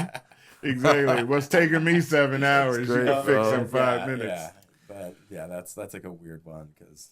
Pass that to Jamie. I rolled him up some cold heat. He's got to try that. Ooh, I ain't scared. You feel me? Thank you. If you could go back to your younger self, young Dustin, and give him any advice before you got in the game, what would it be? Just go harder, Ooh, I like that one. Sooner, Go harder sooner. That's a good one. I think, because like I mentioned, when I first kind of started doing all this full time, I was also doing some like side consulting shit, like computer stuff. Okay. So I was always kind of like 1 foot in, 1 foot out. I mean, I was still doing like the whole farming thing, but I was kind of playing it safe, which I still think is a good idea, but you gotta just keep it a little risky all the time. Bro. Well, I mean, that's the people that really win big. You're gonna take L's, but you win big. You know what I mean? Because you shoot. You could take do more shots. Calculated risk and stuff. But, calculated risks are good. I mean, at the same time, everything. Sometimes you gotta jump. Everything happens as it should too. So I don't think things have gone too fast or too slow, but. When you look back at the journey, it's always that, right? Oh, it's great. It's just like, yeah, you know what? That was all supposed to happen like that. I mean, it was exactly what you needed. Yeah, for reals. Oh, I got a weird question. I'm it. sorry. No, do it. I just thought of how'd your parents feel later? Good one. That's a good one. When I started. When you got into the cannabis, and had they had a change of heart? Here's how I also knew it was right. So when I was graduating college, and I was kind of trying to figure out like what I was gonna do, my mom actually suggested it. Like, oh, now that whatever, like. You should look into that. Like, it's a good industry, and I was just like, oh, Mom Duke suggested. Shout out to Mom. This was like I was already working. I was living in the city. Like, I was kind of like, yeah, and then I had considered like moving up to this weed farm like pretty early, like, in 2010, and I decided like, no, I'm just gonna stay and like, I don't have any money, nothing. Yeah. Do these jobs or whatever. But then when it came up that like, okay, actually, yeah, I'm gonna go take over this farm. I was talking to my mom about it. She's like, well, what do you think the worst thing that could happen is? And I'm like, I don't know, maybe like lose all my money, And she's like, oh, well, you could always make more of that. Yeah. Shout out to moms, bro. That's great. Shout out. And you were how old when she gave you that information? Or they gave you that little pat on the back? I mean, in your 20s? Literally right when I graduated college. Oh, that's my mom said that. So that's like, very relevant. That's why I asked that. Because you're young, you know what I mean? You're ready to sharpen your teeth. You're ready to go fuck shit up. And the mom tells you, you know what? Go up in the hills, Dustin. It'll be fine. Fucking go for it, kid. She's also the one that suggested always staying risky as well. Right. So she's definitely like a lot of parents don't say that because they don't want their kids to get hurt. Yeah, It's and especially after that 12-year-old. It's all good. Especially after that 12-year-old incident. Oh yeah, all upside. So I just want, how they felt later. Like when now you're joining this industry, it's dope as fuck that she actually was one of the people who was the catalyst. Like, maybe I should. Yeah, she's with it. She loves it. All right, you can get back to your rapping. No, it's good, bro. I was gonna ask that, but I got stoned and forgot, bro. That was good. How do you like to consume cannabis? What's your twist? Like, you like joints, bars? All right, so blunts? usually it's a joint, just because my wife, she also likes smoking joints. But nice. If I was gonna have my way, and everyone's gonna hate me for this. It's all good. I know what you're gonna say. Original Swisher Sweet. Yeah. Oh, I didn't know. Yeah. Nice. You're a black dude from North Islands. That's awesome. That is awesome. I don't know what it is, and it's funny because No, my they're wife good. always is talking shit. She's like, literally all day, you're talking about making weed taste good, smell good, look good, and then you put it in that tobacco paper bullshit. You Yeah, know, the like, glued tobacco paper. like, I know it's terrible, but when it's So right, weed blends so when much. it's I know right, what you like, mean, bro. Honestly, this stuff in this original Swisher I can Sweet, see that. I can see that, bro. That was my original like West Coast smoking experience was fire ass weed and swishers, a regular ass swisher, bro. In Phoenix and Cali, like fuck. Bruh, you love meet that a black shit, bro. dude over 38. Man, He smokes Swisher Facto. Sweets today. today, that's a fact. Today. He buys a 2-pack. Yeah, he got the at 2-pack in the store. whip. He's still like, Facts, look, bro. at all dude, this I shit. can't smoke them inside. You know, sometimes we'll smoke Yeah. joints inside. It's Yeah. cool, you know, but the twigs, That's cool, man. The twigs are no good, so I don't do them enough, which is probably for the best. It's for the best, bro. If you had a weed superpower, what would it be, bro? You could do whatever you want with it. A weed super. Don't fuck it up, bro. Don't say no bullshit because we've been getting some good ones. Yeah, I mean, Can I give you an example of a good one? please, yeah. Every hit you take is like the first hit. It's fresh. Oh my god, That's a good one. So Yeah, just to I give, could look at weed and know the yield. yep. Friendly farm. Friendly Farms. Hell yeah. He's an extractor, bro. He needs to know. He needs to know. I would be the gas master. The Gas So, Master Flash. Talk to me about like, that. Personally, when I think about like weed, I love just strong, gassy, super gas. Like, Okay. I love the fruit in there for sure. But, Yeah. you know, I'd love to be able to gas up anything. Oh, you could gas up a just stream, be gas like, to that, you know. just throw a little gas on it. Add some All gas. right, add some gas. Add some It's a gas. fucking new one and a good one. I like it. I like it. And that's I Fuck guess yeah. tells you what kind of weed I like. Like I like the strong, it's just Strong. like the super tight. Yeah, we don't get time to face, fucking you know, around, dude. like, Yeah. That's awesome. That is awesome, bro. Where's your favorite place to smoke? Do you have a favorite place? I guess in my house. In you the know, crib? That's good. I mean, Nothing- you know, no on the wrong deck, answer. We got a deck, you know, probably on the deck. Yeah, nice deck would be the spot. with a good view. Yeah, it's cool. Yeah. We're gonna say the beach. The beach. The yeah, beach. yeah, the beach. I used to think it was the beach, bro. It's Actually, not. you know what? It's I so have a different- fucking different humid, answer. man. I go to this place up near, like, on the California coast. Like, Okay. It's up past Jenner. That's my favorite place to smoke. Nice. It's like on the coast. It's so sick. Love it. I got an Airbnb in Jenner once. It was a cool little Yeah? underground place. It's like the river leads Yeah, out to the yeah. ocean right there. Little Oh, that's inlet. tight. It's like it's pretty sick. You know, that's the first time I've ever seen that. I think I've been there. Where Yeah. the river leads out. It's the Yeah, Russian yeah. River leads out to the Yeah, ocean with all the it's seals like- and shit. Yeah. Yeah, I've never seen that before. That's dope. It's like if you go up That's north really of cool. that, it's so beautiful. It's amazing. And there's not that many people there, so Yeah, that's another good thing. I guess giving away too many secrets. Right? Yeah. Chill. Mirwoods. No, I'm just giving names and shit. So I don't know. Did we talk about the first time you smoked weed? Like, how was it? What was the experience like? I feel like my first time yeah. smoking weed. Or Did we- us did we talk- together? No, no. No, we didn't talk about that. yeah. Tell us about it. Dude, I can Nothing tell more you nostalgic. exactly. I mean, I know you can. oh my god, I made a pipe out of clay. First time at bat. Let's go. I made a pipe out of clay, and we fucking smoked it out of that, and it was like not, you know. Like a cured pipe. It was not, yeah, it was not good. So Like still I remember, mushy? dude. We were behind. Smoked a little There was clay. this like row of bushes along the fence at this high school by my house. We were like sitting behind it. Yeah. We were trying to smoke it, and it was like, yeah, like the pipe like melted. You know? Oh, fuck, bro. Yes. Did you get stoned? I don't know. I mean, yeah, I got stoned, and then we were like laughing at the pipe, and then I actually remember going home with my friend after that. It was Good so shit. fun, but And how old were you? probably like 11. Usually, my next question is, were your parents cool with it? You've answered that already. Yes, they're cool with it. They are stoked that I am pursuing this since they know. No, No, they your weren't. first time smoking weed. Oh, that era. God, no. Yeah, you feel me? No, I got was gonna say, arrested. That's I know. what they knew. That's what I That's said. What I they found- usually, exactly. That's what he said. We got that answer. I usually ask that Devastating, question you know? after, and you already answered that. You- Literally, actually, were your parents cool with it? Question mark. No. Did you ever have a experience when you were smoking weed, you got too fucked up, shit got weird, and like Yeah, all the time.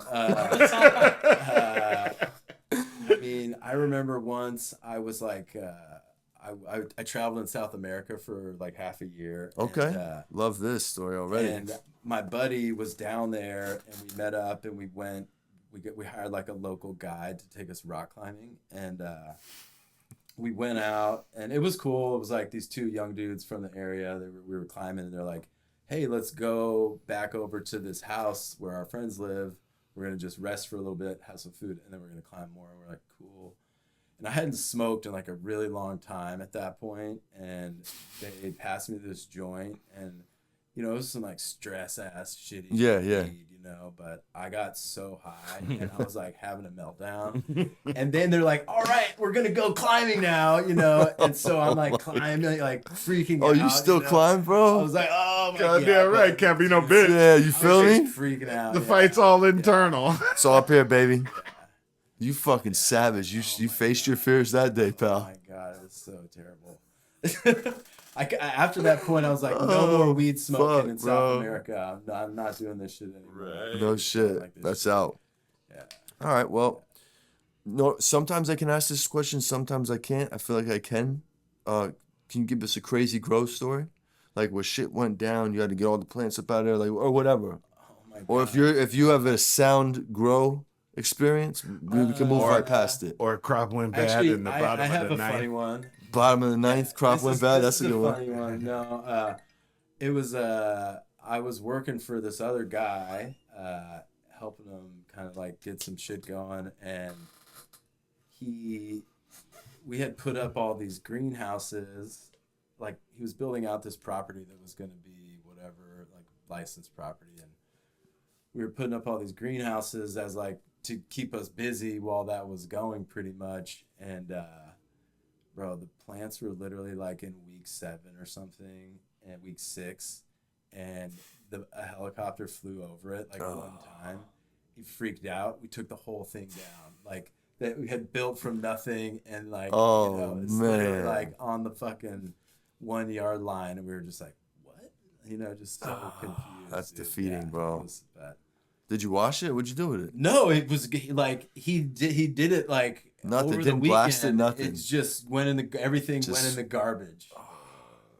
Well, I would have bought some deep freezers. Like, call up the homies. Like, hey, man. Well, it was like we tried to do a split. Yeah, you it feel was me? not. Yeah, but either way, it was just. No, I feel it. It was week God. what 6, 7. Yeah, it probably wasn't shit anyway. It was crazy. Yeah, fuck. That Sucks. That was bad. All right, if you can smoke with one person, one dead, one alive, who's it gonna be? Wow. Okay. So one dead. It would be my dad. Nice, bro. Shout out to Pops, man. RP, man. Salute Pops. He loved weed, and nice, man. He love that. Yeah, I mean, honestly, even just where the property I'm at right now, like we had bought it together. So I remember you telling me that's fucking awesome, bro. Feel like would love to chief that up. But, yeah, man. One alive though, who would that be? Anybody. Be an old friend, could be a famous person, be like, damn, bro, it'd be cool. Like celebrity, yeah. Someone whatever. to sit down with, pick their brain with. I guess since I've been reading it, it, I'll smoke with Ram Dass. He was down with the drugs and shit. And all right. Pick his brain cool. for 20 minutes. First time he's come up. Smart guy. Good guy to probably chat with. Okay. Yeah, it's a good one. It is a good one. Spiritual leader. Yeah, he's legit. You guys check shit out. I will. It's good. I'm gonna. I've heard a lot. I never dove into what he actually does. He created somewhat of his own religion. Yes, no. No, he just or way of life. brought all these ideologies. He studied in India and Eastern religions and stuff, and he brought it back to the U.S. And he also was like a big advocate for psychedelic use as like for spiritual development, and nice. That wasn't like his main thing. That was like a thing that he was caught up in the sure. 60s. But yeah, I think he westernized a lot of Eastern spiritual ideas. So you a fan of psychedelics? Yeah, I get down, not like crazy, Me too. But I honestly I take shrooms. like little micro doses of shrooms maybe a couple times a week. You ever blast off? I took one before I came here, actually. Oh, nice. Yeah, we've done that on the show. Yeah. Yeah. I do most days. No, but it's usually small, like, not... A little not 0.1, really, 0.2. Not really feeling anything. Something like, yeah. But yeah, I'm down. I think Man, when I was younger, I had some crazy experiences. Well, hold on. Give me a crazy shooting story, because that's coming up. We can knock that out right now, or pal. Sid. Or acid, yeah. Sid. They're both welcome. No, it was just like, I just remember I was in high school and we had taken shrooms a few times and we hella liked it, you know, and we had done a lot. Like we were having like pretty strong experiences. And then we took a bunch one time and I just remember my friend was having a meltdown, freaking out. I look over at him, he's crying, and we're just started making me feel all bad. Yeah, dude, that's not the vibe. And dude, actually, I know what you just did. I know what that is, like, bro. You know, and that was a really powerful experience that I still think about all the time. I think it was a really good experience. Nice, bro. Think about it right before the high kicks in, right before the shrooms. Don't be that one. Don't be that one. Let's not bro. be that trip. Or we need a babysitter here. Somebody take him in another room. You got a chick to chill his ass now out. I know, You know what I mean? Talk him through it. Hey, vibes are important. I don't think I can ask you this next question. You just got married, but I'm going to tell you what the question is and see where your head's at. What's the craziest thing that ever happened to you while you're stoned in a strip club? Literally, and if you can pass on that. Stoned in the strip club, I just, you know, just being like super high and being like, you know, like, girls. It's just happening around you. It's just like, what the I will fuck? say though, this craziest strip club I've ever been to was Tootsie's in Miami. That shit was cracking. Yeah, that was cracking. I told my wife, she went on a bachelorette party there, and I was like, "You guys need to go there." Stop it, Tootsie. They had the best time. They stayed till like 5 in the morning. Really? Oh, good. Shout out to Tootsie's, man. Yeah. Great. I've never been there. I used to frequent King and Diamonds, and there's another spot in Boca. It's just a gem of a spot. So, yeah, that's for another time. First smoking device you ever had to MacGyver, and I feel like you might have told us this one. I mean, was it that fucking clay pipe? You know, clay pipe. Knocking them out, man. But then, you know, what's the first successful one? Yeah, that was a good one. You know, obviously cans, fruit, using like Bible paper, like, you know, the thinnest paper you could find. Maybe not Bible. So I wonder, if you're a believer, I wonder if that's one of the things we need to answer for at the gates, at the pearly gates, because I didn't roll the Bible paper, but I have maybe hit a joint with Bible. Yeah, I did. You know, it was mainly finding the thinnest paper. You know, feel me? Some of that. Whatever. What are you gonna do? What are you gonna do? What are you gonna do? Shit happens. So, 3 strains of all time. I need an old school. I need a desert island. You can only smoke for the rest of your life. You're stuck on Gilligan's Island. It's you and that one strain, and then something new that you fucking with. All right. Old school would be this OG that they used to sell at the Purple Lotus in San Jose. Shout out Purple Lotus. Purple Lotus, shout out. Liquid Butter OG.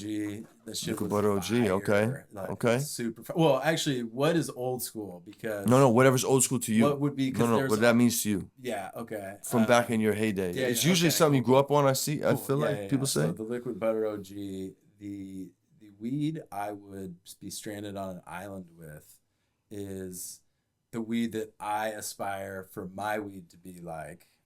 Okay. It's this guy. His name was, I don't want to say his name, but he used to grow out in Healdsburg, and shout to him. Shout out to him. Shout out Jamie. That's his name. I will say that. But they used to call it Blue Chip GSC, and this guy grew it organic, like straight organic, indoor, and that shit.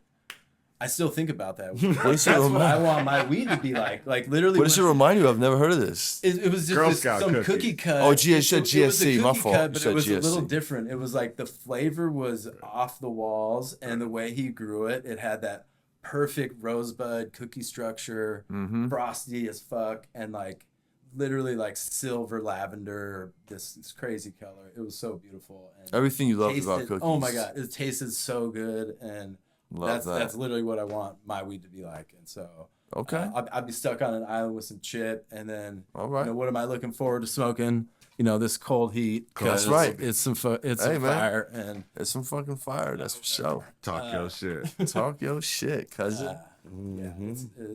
And you know, I feel good saying that it's fire, because for a long time I was skeptical, just solely based on the fact that I selected it and I made it. So you're inclined to want it to be better than it is, you know. So it took a while for it to really be hidden for me, but I feel the people. I feel the people have spoken about that strain. You know what I'm saying? It's been accepted. So, what's the most good pizza you ever gifted somebody, and why? I always ask that question because I come from a place where we didn't really do that, and I fell in love with that part of the California cannabis culture, where like gifting flower to people that need it, or just because he's the homie, or just here take a handful out of this jar. Yeah, I mean, I feel like I've done all of that. I usually try to be pretty liberal with the give outs, especially if things are good and you got. I mean. Honestly, even if I just got hella weed around, like I usually want people to smoke it. Yeah, that's cool, man. Stuff, but, and some people have had like their best client kind of hit on hard times. And I gave him one to kind of get back on his feet or man, that's good pizza right there, bro. To get back on his feet. He's been great for me. You know what I mean? Like, I feel like shit happens. I've probably given away a full pound before. Ounces and stuff, but that's beautiful. Try to it's a beautiful thing when I can. I think it's important. I think it is. It always pays off some way, even if it's just the satisfaction of knowing someone's enjoying your product and they're stoked. I mean, that's pretty good. No, that's good, man. Who would you say was a big influence in your life, man? Shout out like a mentor you had. Shout out Uncle Rob. Uncle Rob, shout out to Uncle Rob. You shout out a lot of these people. Pano in the building. Yeah, shout out to Uncle Rob. He's legit, a great mentor. And, shout out my dad as well. Yeah. He's good. Of course. Really good dad and a good example. Taught me a lot about not being a bitch. Yeah, that's a fact. That's a good skill to have. Valuable. That's a good skill. Valuable today. Very valuable today. He was a tough dude. And a lot of bitches out there. It was good training for sure. Love that. Best advice somebody gave you? If you want to be good at something, just work all the time for it. Okay. I mean, like it's like the last thing you want to hear. But those are always the simple answers. If you want to do something, it's not complicated. Just do it. Do it all the time. Yep. And something will happen. That's right. If Watson Supply Co. was a band, who would it be? Oh man. I mean, you want to tell them yours? I'm Metallica, Frank Sinatra, and Wu-Tang. If you were to break me down. Wow. So it could be a blend. Blend them up. I'd be Towns Van Zandt. Okay. The Jacka. Okay. Shout out to Bay. Shout out to Jacka. Bob Dylan. Yeah. All right. Good three. Cool. Good three. Solid three. I like it. I like it. So now we're going to go on some rapid fires. Oh, I thought these were the rapid fires. No, those are the questions. These are the yes or no's. You know what I mean? And then we'll kind of wrap this thing up, man. So, you like to smoke in the hot or the cold? What do you prefer? Honestly, the hot, because I get the shivers if it's too cold. Me too. Fuck the cold. Yeah, whenever I get. That's why I live in California. It's cold out, I'm like. Yeah. I feel like I don't get as high, bro. I got to go inside for it to kick in. You feel me? Okay, cool. We're on the same page. BHO or rosin? Woo! All right, so this is a controversial topic. It is. It is. I don't mind good BHO. I honestly prefer rosin. I love a great rosin, and I do appreciate that it has, it's much more pure. It's I think a higher kind of quality product. However, some of these like super heady live resin products from nothing wrong with some them. of these good companies. Don't forget where you came from, cool jeans. You know what I'm saying? And I tend to believe that the BHO gets you gets you higher, stronger. Yeah, I believe so as well. But having said all that, I have rosin in my fridge. I don't have anything else. So. Same here, actually. Same here while we talking health code. But I would only honestly want to buy very, very few types of BHO product. Same. And I don't really know anybody that sells those. So. Yeah, I feel it. Yeah. LED or HPS? Woo. I mean, I've been rocking with the LEDs for a little while, and I think they're pretty good. I think their performance is good. I think I like the outcome of the quality and the structure and things like that. Definitely. And you seem to be dialing it in. Yeah, you know, when I started out using them, it was pretty rough. You know, I mean, it was decent, but you know, I wasn't checking all the boxes, and it took me a little while to get good at it. But now I feel pretty comfortable with it, and I think the outcome's pretty good. But I will say, you know, HBS makes some super fire weed too. Oh yeah, I really think like there's a place for both, you know, and I think everyone does their thing. So and the tech has come around. On for sure. LED. Well, yeah. At the beginning, they weren't like they weren't good, and then they're better, and now they're kind of adjusting them so that the spectrums can be different. You know, I think the thing that the HPS has versus like is something that an LED probably would never have, which is like leaf surface temperature. So that's more closer to like what it's like out in the sun. You know, so you know, you could see, I don't know, without thinking too technically about it, where that might be something that would facilitate a more natural plant process. Yeah. Not a scientist, so don't. No, that makes sense because it's less heat off the LEDs. Well, that makes sense. I never thought of that. But it's like in the LEDs, the light is so powerful, but the heat isn't there, so you have to manipulate the environment a little bit differently to try to get the same result, but which is not as close to natural. You know, like the sun is hot, right? Yeah. Yeah.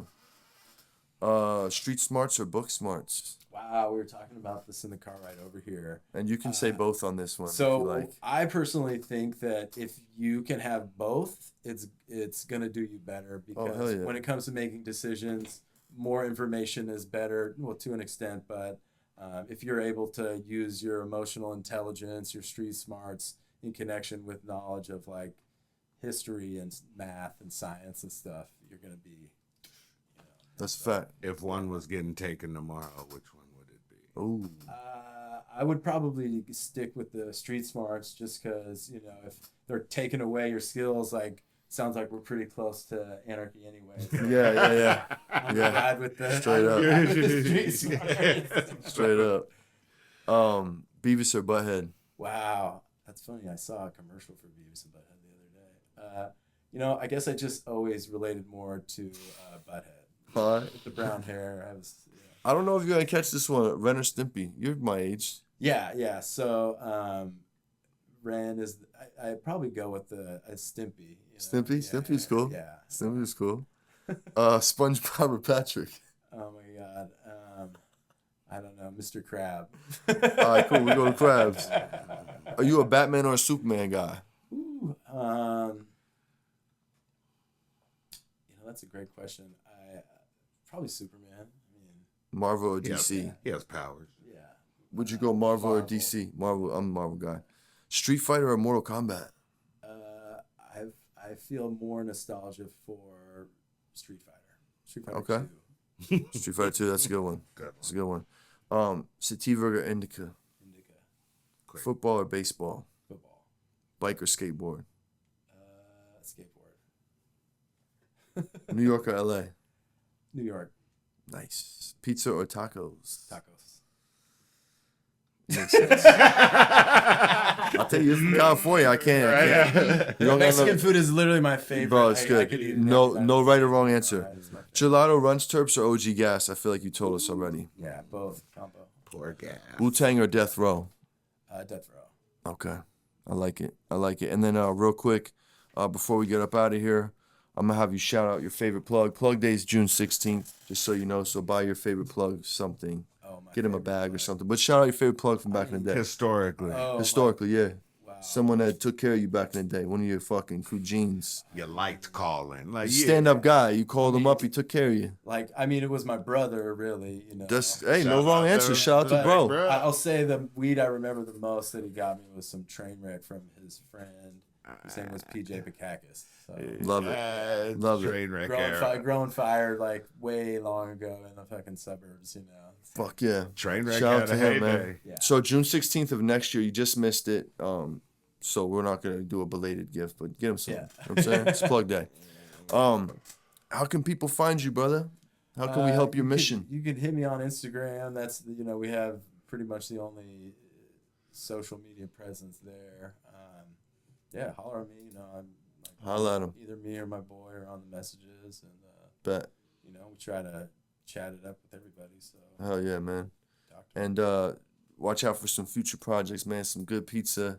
Watson collabos, man. We're cooking up some pizzas for you over up in Grass Valley. Look at this Yeah, so as always, thank you so much for tuning in. I had a great time today. Hopefully y'all got some good game out of this episode. Until we see you next time, make sure you share some good pizza with a friend. Peace, love, good pizza. We up out of here.